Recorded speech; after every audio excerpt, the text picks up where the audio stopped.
वडील देखील, परंतु त्या दवाखान्याचं बिल भरण्याकरिता हाडाची काढ आणि रक्ताचं पाणी करणारा जो बाप आहे ना, तो देखील आपण बघितलाच पाहिजे. अहो, राम वनवासाला जाताना रडणारी कौशल्य आपल्याला दिसतेच.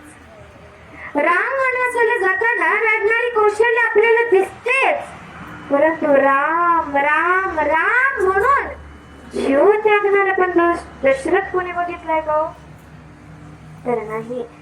अहो, ज्यावेळेस कैदखान्यामध्ये श्रीकृष्णांचा जन्म झाला त्यावेळेस वेदनेने तडफणारी देवकी मात्र आपल्या सर्वांना दिसतेच.